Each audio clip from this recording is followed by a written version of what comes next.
To का ही question बनाए ना, बहुत ही इजी क्वेश्चन है।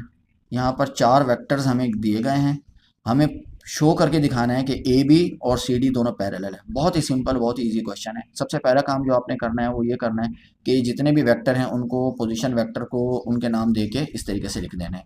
जो पहला वेक्टर है उसको ओ ए का नाम दे दिया, दूसरे को ओ बी, तीसरे को ओ सी और चौथे को ओ डी। करना क्या है, हमें ए बी और सी डी दोनों पैरेलल है ये करके दिखाना है। तो पहले ए बी वेक्टर और सी डी वेक्टर फाइंड करना पड़ेगा हमें। ठीक है, बहुत ही सिंपल क्वेश्चन है। ए बी है, ठीक है। 7.1 के क्वेश्चन 1 में हमने पी क्यू फाइंड किया था, यहाँ पर हमने ए बी फाइंड करना है। ठीक है, ए बी का जनरल फार्मूला अगर हम लिखना चाहें तो O B minus O A B लिख सकते हैं, यानी इस वेक्टर में से इस वेक्टर को क्या करना है, माइनस करना है। तो इसकी जगह इसकी वैल्यू पुट करवा दें, इसकी जगह इसकी वैल्यू पुट करवा दें। सिंपल, माइनस से जब इस ब्रैकेट को ओपन करेंगे इनके साइन चेंज हो जाएंगे। उसके बाद आई वाली वैल्यूज़ को आई वाली वैल्यूज़ के साथ कैलकुलेट कर दें, जे को जे के साथ और के को के के साथ। 3i है माइनस 2i है, कैलकुलेट किया 1i बचेगा। 1 लिखना चाहे तो लिखें, यहाँ भी लिखा हो तो अंडरस्टूड है कि यहाँ 1 होगा। आई जे और जे मिलके 2j हो जाएंगे, के की वैल्यू एक ही है तो वो हमने एक ही पुट करवा दी। उसके बाद सी डी भी इसी तरीके से फाइंड करना है। ओ डी माइनस ओ सी हमने जो क्या करना है, सॉल्व करना है। ओ डी की जगह ओ डी की वैल्यू पुट करवा दें, माइनस ओ सी की जगह ओ सी की वैल्यू पुट करवा दें। माइनस से इनके साइन चेंज हो जाएंगे।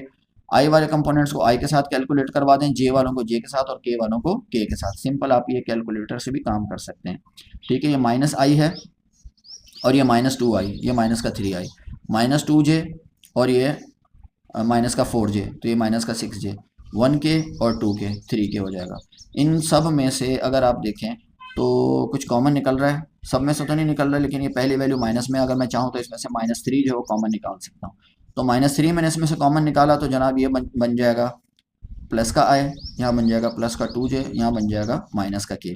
ठीक है, ये माइनस कॉमन निकालने से एक फ़ायदा ये भी हुआ कि -3 आ गया। ये जो ब्रैकेट में वैल्यू बची है मेरे पास, इसको अगर आप गौर से देखें तो ये वैल्यू किसकी है, क्या ये ए बी की तरह है, ये पूरी ए बी वाली वैल्यू है। ठीक है जी, बिल्कुल ये वाली वैल्यू है। तो अगर मैं ये लिखूँ या इसकी जगह पर ए बी लिखना चाहूँ तो लिख सकता हूँ। तो इस पूरे की जगह मैं लिख दूंगा ए बी। इसका मतलब ये हुआ कि जो सी डी है वो क्या है, ए बी के बराबर है, और सी डी जो है वो क्या है, ए बी के पैरेलल भी है। ठीक है, बट चूंकि यहाँ पर माइनस आ रहा है इसलिए ये क्या है, पैरेलल तो है बट क्या है, इन अपोजिट डायरेक्शन में है। क्योंकि माइनस साइन ये शो करवा रहा है कि ये दोनों क्या हैं, इक्वल हैं। जो जब ये दो वेक्टर इक्वल होते हैं तो वो पैरेलल भी होते हैं, ये बात भी आप याद रखिएगा।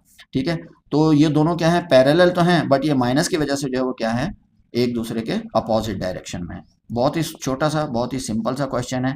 सिंपल ये वही चीज़ है जो 7.1 के क्वेश्चन 1 में आपने की थी, बट वहाँ पर सिर्फ आपने पी क्यू फाइंड किया था। यहाँ पर 2 दफ़ा वेक्टर फाइंड करके और ये शो करके दिखाना है आपने कि ये दोनों पैरेलल हैं।